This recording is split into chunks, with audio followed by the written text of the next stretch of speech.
Hi, this is Newbie5. Haven't thrown up a video in a little while, but I've just bought a new laptop. A couple of people have asked me to chuck a quick review and first impressions video up, so I'm going to do just that. So this is the Novatech nSpire 2760 Black Edition that I bought straight from their website.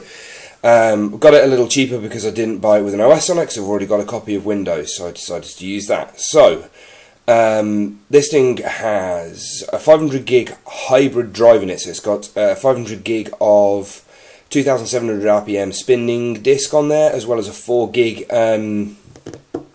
SSD chunk on there, which, as you can see, causes things to go pretty quick.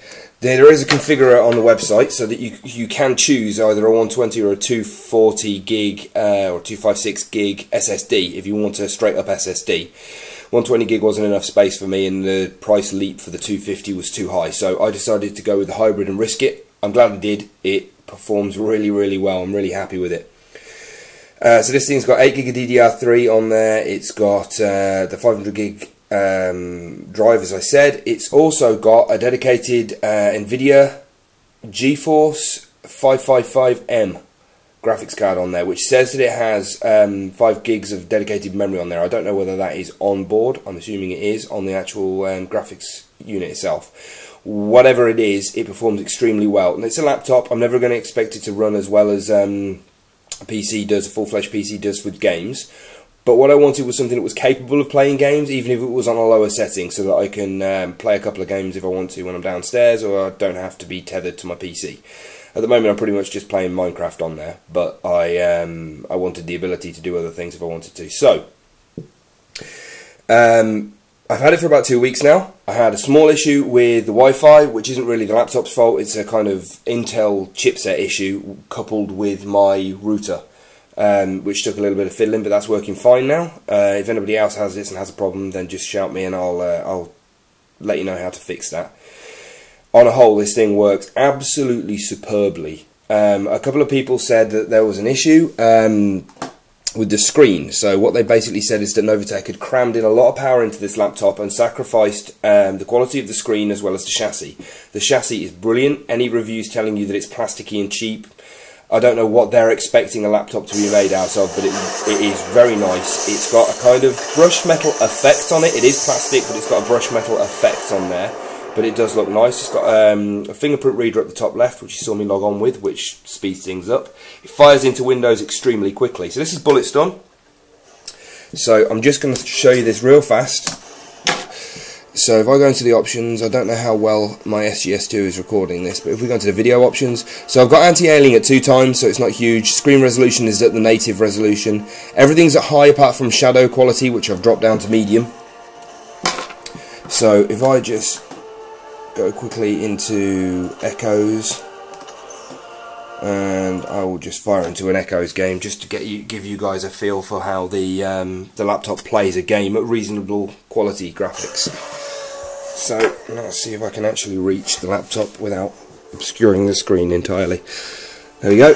So I'm just going to play for a second.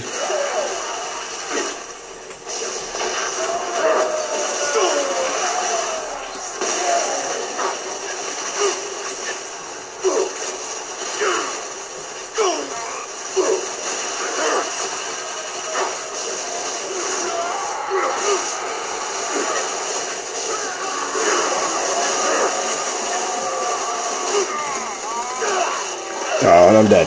So, stretching over my phone, I'm rubbish at this game, but as you can probably tell, I honestly didn't kind of expect this. I was hoping the laptop was going to be able to play games reasonably well, turning the graphics down. I can actually turn them up, and it's still perfectly fine. But in some of the kind of more intensive scenes, it might slow down a small amount. So I've turned that down a little bit. I've got 3D Mark 11 on there. I would run it, but it takes absolutely ages, so I don't want to run it on this video. But if anybody has any questions about this laptop, check on my Twitter, so @Zebwen.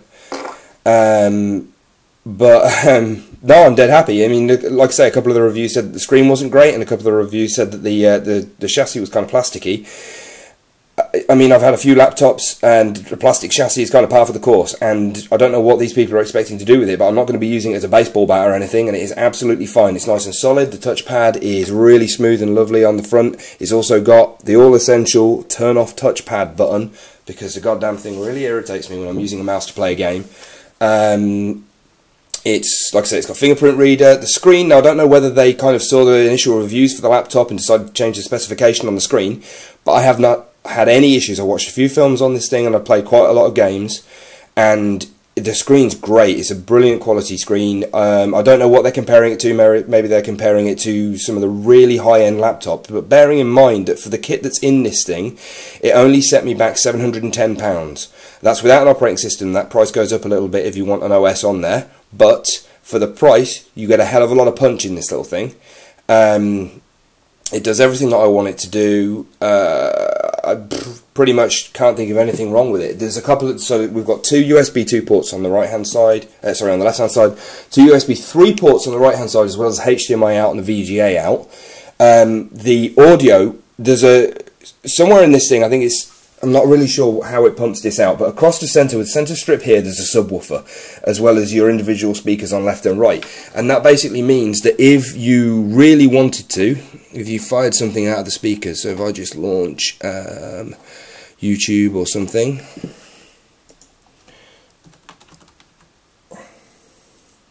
if I could spell, so let's just put something on.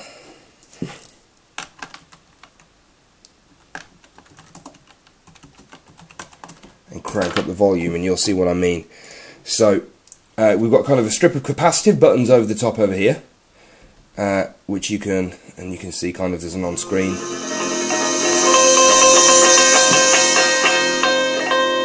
Would you be upset if I told you we were dying and every cure they gave us was a lie? So basically, the audio output on this is much higher than either of my other laptops. So if you're watching a film or something on there and you're not wearing headphones, it's brilliant. It's also really nice when you're playing a game. If you're playing a game on it and you're not worried about pumping audio out, you're not worried about bugging anybody else in the room, it's cracking for games as well, because the audio is really nice. So that was a surprise. That wasn't something that I kind of looked for, but the audio output is cracking. If anybody's got any questions about this, like I say, hit me on Twitter or ask me on YouTube. But for the price, and after testing this thing for 2 weeks now, I can honestly say that this is a brilliant piece of kit, and I would very much recommend it if anybody else is looking to buy a laptop and looking to buy a gaming laptop and doesn't want to spend upwards of £1,000 for the privilege. Okay, see you later.